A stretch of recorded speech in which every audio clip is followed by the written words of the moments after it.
welcomes you on this auspicious occasion of Gandhi Jayanti. समृद्ध संस्कृति और विरासत की भूमि है भारत, जहां अनेक महान हस्तियों ने जन्म लिया तथा अपने सिद्धांतों एवं विचारों में परिवर्तन किए बिना अपने सेवा भाव और शांत स्वभाव से अनेक ऐसे सामाजिक कार्य किए कि वे संपूर्ण विश्व के लिए प्रेरणा के स्रोत बने। Live as if you were to die tomorrow. Learn as if you were to live forever. These are the words of our greatest freedom fighter, none other than Mahatma Gandhi. As we all know that we all are gathered here to celebrate the birthday of our father of nation, Mahatma Gandhi, and the second Prime Minister of the Republic of India, Shri Lal Bahadur Shastri. Internationally, 2nd October is celebrated as the International Day of Non-Violence, as Gandhi ji was the preacher of non-violence. 2 अक्टूबर का दिन भारत के इतिहास में स्वर्णिम दिन है। इस दिन एक नहीं दो महान विभूतियों ने जन्म लेकर भारत मां को गौरवान्वित किया। गांधी जी तथा शास्त्री जी जैसी अद्भुत प्रतिभाओं का अवतरण हम सभी के लिए हर्ष का विषय है। सत्य और अहिंसा के बल पर अंग्रेजों से भारत को स्वतंत्र करा करके हम सभी को स्वतंत्रता का अनमोल उपहार देने वाले महापुरुष गांधी जी को राष्ट्र ने राष्ट्रपिता के रूप में सम्मानित किया। वहीं जय जवान जय किसान का नारा देकर भारत के 2 आधार स्तंभों को महान बनाने वाले महापुरुष लाल बहादुर शास्त्री जी ने दूसरे प्रधानमंत्री के रूप में राष्ट्र को विश्व पटल पर उच्च कोटि की पहचान दिलाई।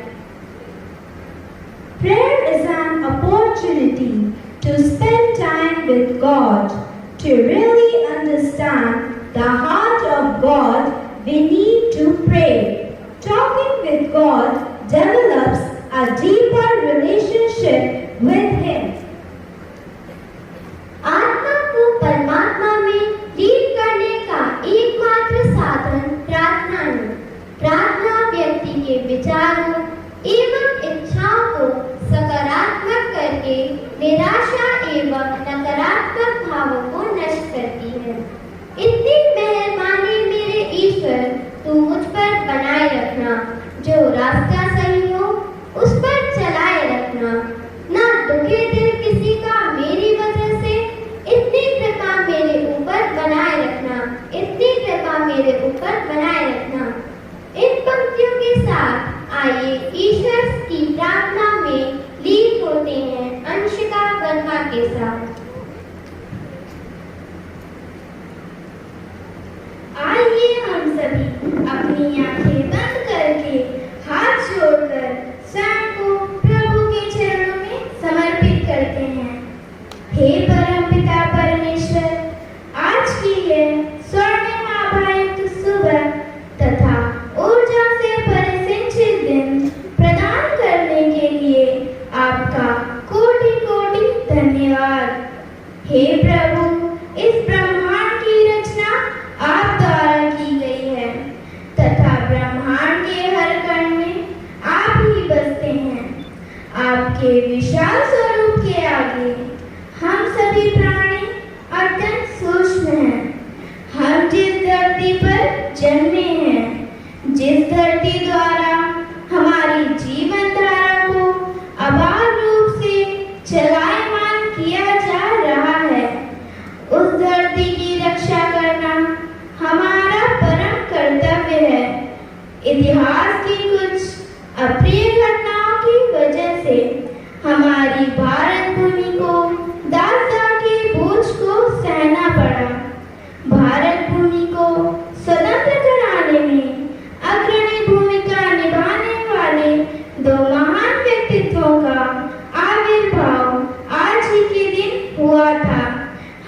हमारे राष्ट्रपिता महात्मा गांधी एवं पूर्व प्रधानमंत्री स्वर्गीय लाल बहादुर शास्त्री इन दो ऊर्जावान व्यक्तित्वों द्वारा हमें सत्य, अहिंसा, प्रेम, आत्मनिर्भरता, सरल जीवन, आत्मानुशासन एवं धर्म सहिष्णुता का जो पाठ पढ़ाया गया वह अत्यंत उपयोगी एवं बहुमूल्य है।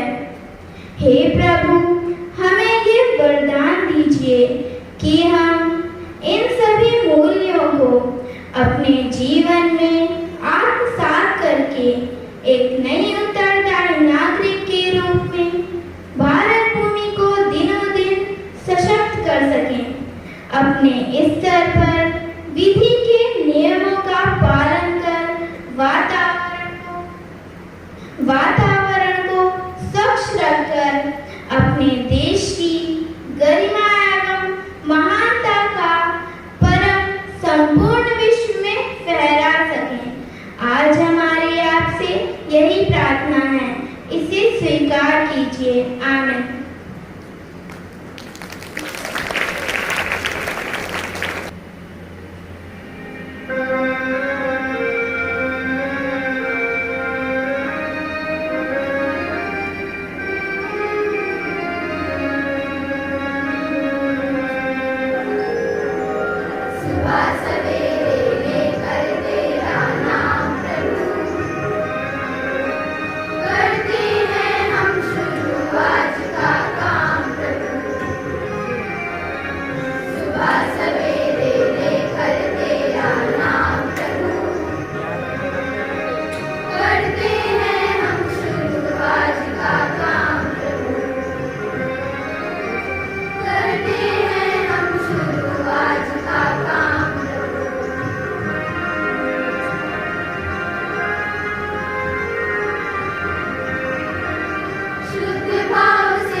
prosperity, and abundance. In our religion, light brings prosperity with it and removes all the darkness from everywhere. Light makes it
What we are today comes from our thoughts of yesterday, and our present thoughts build our life of tomorrow.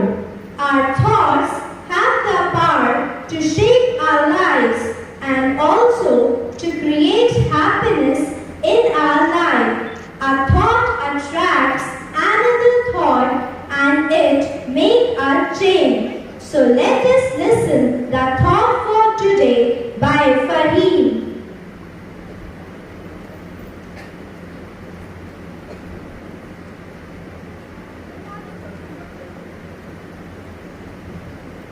Good morning to all.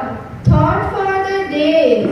The future depends upon what we do in the present. I repeat, the future depends upon what we do in the present. अर्थात हम वर्तमान में क्या करते हैं इस पर हमारा भविष्य निर्भर करता है.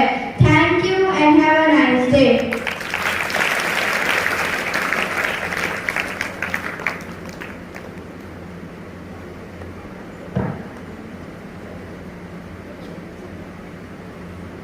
The best way to find yourself is to lose yourself in the service of others.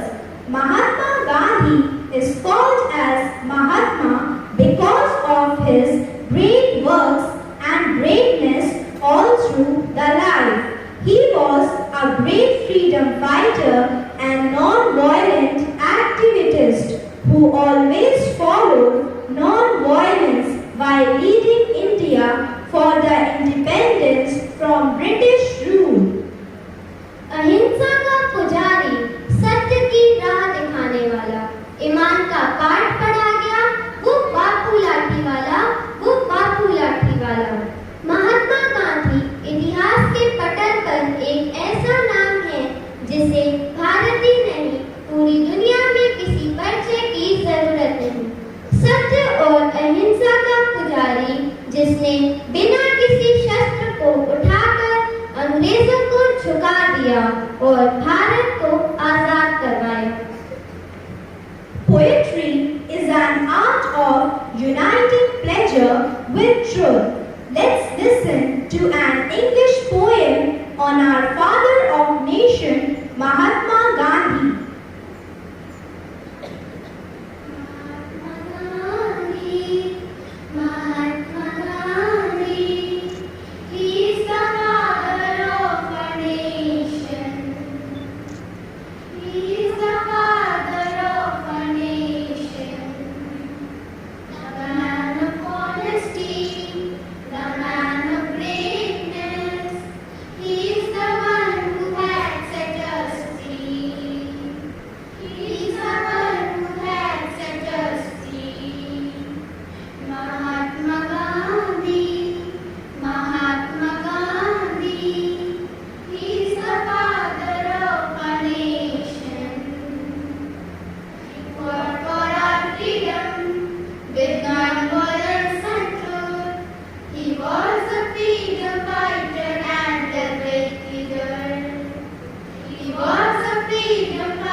सकते हैं। जीवन में आने वाला प्रत्येक अच्छा बदलाव हमारे लिए प्रेरणा की वजह बनता है।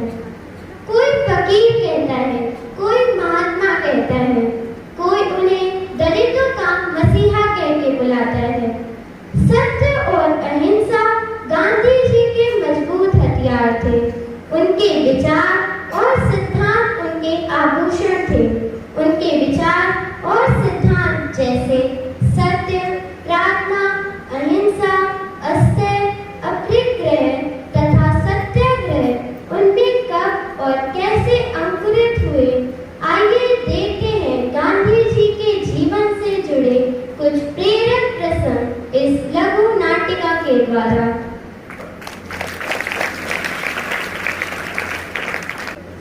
मोहनदास करमचंद गांधी। पता सत्याग्रह आश्रम, अहमदाबाद। पेशा किसान, बुनकर। उम्र 53 साल।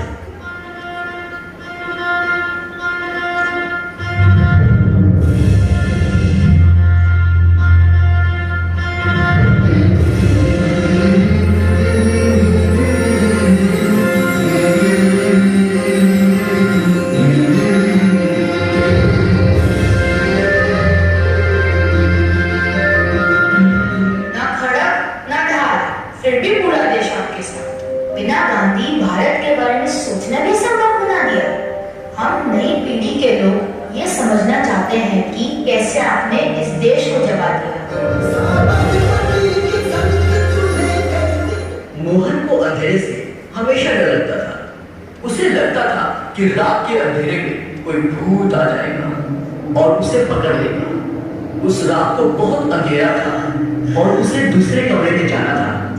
उसने यत्न किया, परंतु वो अपनी जगह पर जम सा गया और उसका दिल जोर से धड़कने लगा। उसकी दाई अम्मा दरवाजे के पास ही खड़ी थी। उसने हंसकर पूछा, क्या हुआ बेटा? दाई, मुझे बहुत डर लग रहा है। किस बात का डर बेटा? देखो कितना अंधेरा है, मुझे भूतों से डर लगता है। अंधेरे में वो मुझे पकड़ लेंगे।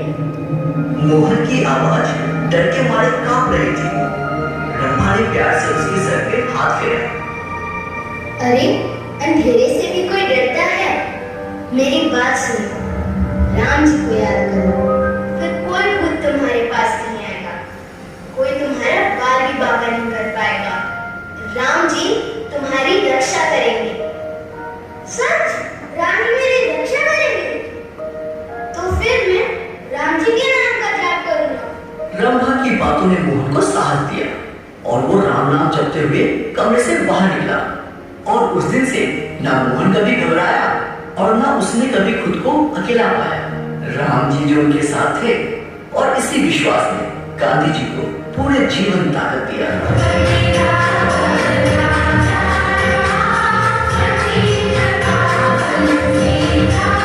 मोहन राजा हरिश्चंद्र का नाटक देखना चाहता था। वो अपने पिताजी के पास गया। पिताजी, चलो ना नाटक देखने चलते हैं। कौन सा नाटक बेटा? राजा हरिश्चंद्र। मगर वो काम में बहुत व्यस्त थे। देखो बेटा, मैं काम में थोड़ा व्यस्त हूँ, किसी और दिन चलते हैं। तो पिताजी, क्या मैं अपने दोस्तों के साथ चली जाऊं? ठीक है, पर अपना ध्यान रखना। और हाँ, नाटक खत्म होते ही सीधा घर आ जाना। नाटक में राजा हरिश्चंद्र अपना वचन निभाने के लिए अपना राज्य, पत्नी और बच्चों को खो देता है। नाटक के अंत में सभी की आंखों से आंसू निकल आए। इस कहानी ने मोहनदास के मन पर बहुत गहरा प्रभाव डाला। उसने सोचा कि उसे भी राजा हरिश्चंद्र की तरह ऐसी शक्ति मिल जाए जिससे वे सत्य की खातिर किसी भी संकट का सामना कर सके। वो एक महान आदमी, उन्होंने सत्य के लिए अपना परिवार और राज्य दांव पे लगा दिया था। यह नाटक बहुत ही अच्छा है। उन्होंने मुझे सत्य की ताकत दिखाई। हम सभी को उनकी तरह सत्यमय जीवन जीना चाहिए। ये तो असंभव है मोहन। क्यों असंभव? क्यों? हम जैसे लोगों के लिए ऐसा जीवन बिताना कठिन है। पहले भगवान पर विश्वास होना चाहिए, फिर कड़ी मेहनत से हम अपना जीवन सत्यमय कर सकते हैं। आज इसी क्षण से मैं सिर्फ सत्य के राह पर चलूंगा। मोहन, ये इतना आसान नहीं है। चलो देखते हैं। और उस दिन से मोहन ने सत्यमय जीवन बिताना शुरू किया। बड़ा होकर उसने अपना जीवन सत्य के लिए दांव पर लगाया। सत्य और साहस ने उसे जीवन के अत्यंत कठिन परीक्षा में सफल बनाया, जिसे देखकर सारा संसार चकित रह गया।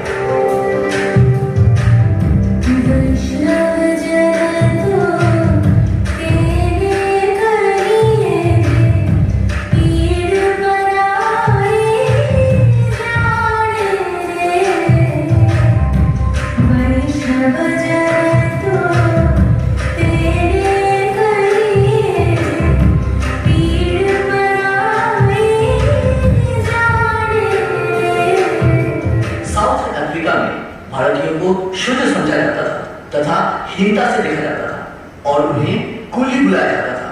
जल्द ही गांधी जी को भी यह अनुभव सहना पड़ा। गांधी जी रेलवे के प्रथम श्रेणी से प्रिटोरिया जा रहे थे और बीच में एक यूरोपियन यात्री वहां दाखिल हुआ और उसने गांधी जी को देखा। तुम यहाँ क्या कर रहे हो? चलो निकल जाओ यहाँ से। लेकिन मेरे पास यहाँ का टिकट है, मैं यहाँ पे बैठ सकता हूँ। लेकिन ये कोच सिर्फ गोरों के लिए है। तुम यहाँ से निकलो, वरना मुझे स्टेशन मास्टर का कंप्लेन करनी पड़ेगी। मेरे पास इसी श्रेणी का टिकट है और मुझे यहाँ बैठने का पूरा हक। उस आदमी ने स्टेशन मास्टर से शिकायत की। इस कुली को उठा निकालो और इसको तीसरे दर्जे में डालो। गांधी जी ने उनसे बहस करने की कोशिश की, पर उनकी बात किसी ने नहीं सुनी। तुम ऐसा नहीं कर सकते, मेरे पास प्रथम श्रेणी का टिकट है। अब मुझे तुम्हारे साथ जबरदस्ती करनी पड़ेगी। पुलिस वाले ने गांधी जी को उनके सामान के साथ बाहर धकेल दिया।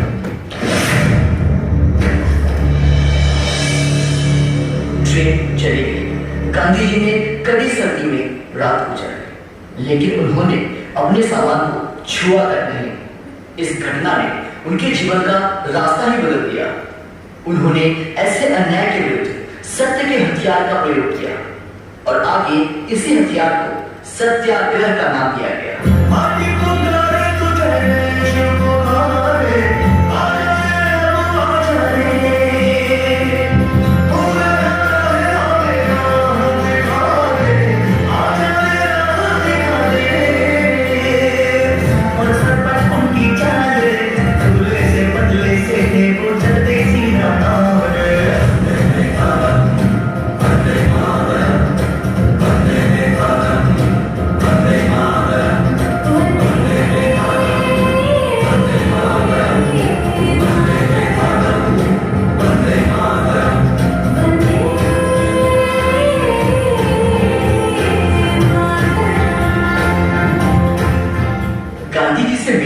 बच्चों को बहुत अच्छा लगता था। एक दिन एक छोटा बच्चा गांधी जी की पोशाक देखकर बहुत दुखी हुआ। उसे आश्चर्य हुआ कि इतना महान व्यक्ति कुर्ता भी नहीं पहनता। वो गांधी जी के पास गया। गांधी जी, आप कुर्ता क्यों नहीं पहनते? बेटा, मैं गरीब आदमी हूँ, मैं कुर्ता नहीं खरीद सकता। आप चिंता ना कीजिए, मेरी माँ आपके लिए नया कुर्ता सिलवा देगी। तुम्हारी माँ ठीक है, पर वो मेरे लिए कितने कुर्ते सिलवाएगी? जितने आप चाहो। सिर्फ मैं अकेला ही कुर्ता पहनूं, ये अच्छा नहीं लगता। मेरा परिवार बहुत बड़ा है बेटा। क्या तुम्हारी माँ मेरे 40 करोड़ भाई बहनों के लिए कुर्ते सिलवाएगी? वो लड़का एकदम सोच में पड़ गया। उसे यह एहसास हुआ कि गांधी जी पूरे देश को अपना परिवार मानते हैं और खुद को उस परिवार का एक मुख्य सारे देशवासी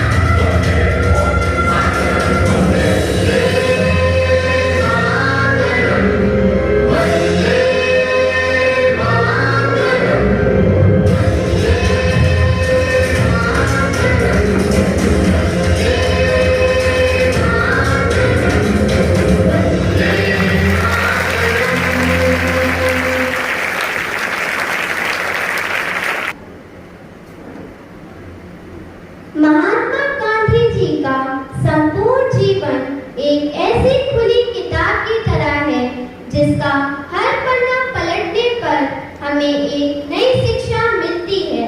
तो आइए सुनते हैं गांधी जी के अनमोल वचन श्रुति मिश्रा के द्वारा।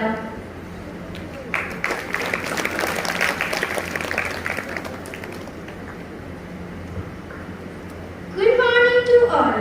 गांधी जी के अनमोल वचन। नंबर 1, व्यक्ति अपने विचारों से निर्मित प्राणी है। वह जो सोचता है वही बन जाता है। नंबर 2, मौन सबसे सशक्त भाषण है।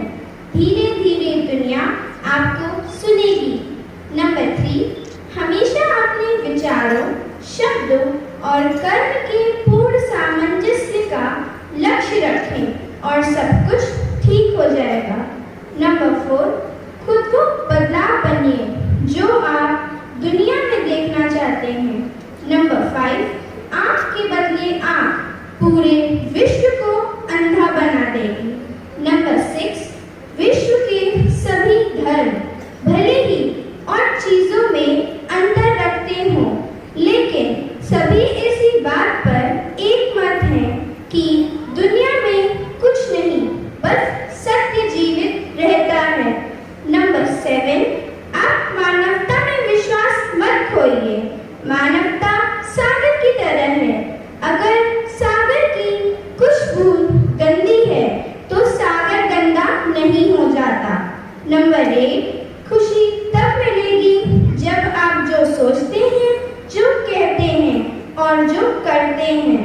नंबर 9, कोई त्रुटि तर्क वितर्क करने से सत्य नहीं बन सकती और ना ही कोई सत्य इसलिए त्रुटि बन सकता है क्योंकि कोई इसे देख नहीं रहा।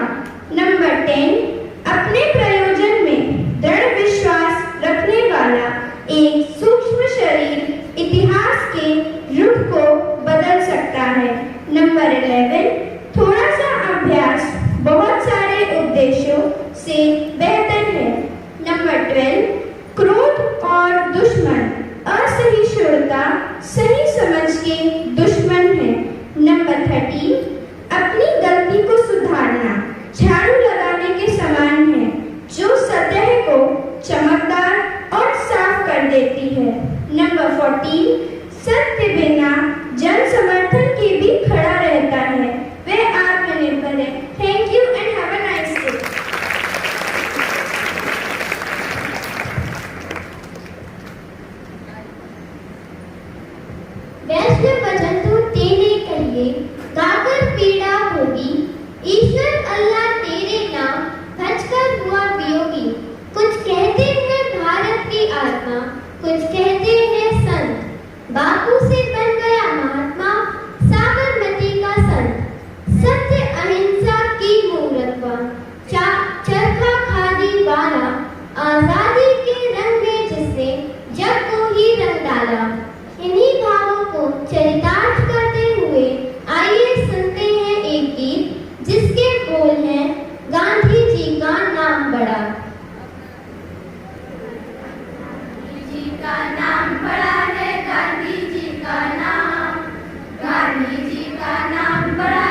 दिखला के जिंदा है तू, बाकी है तुझ में हौसला।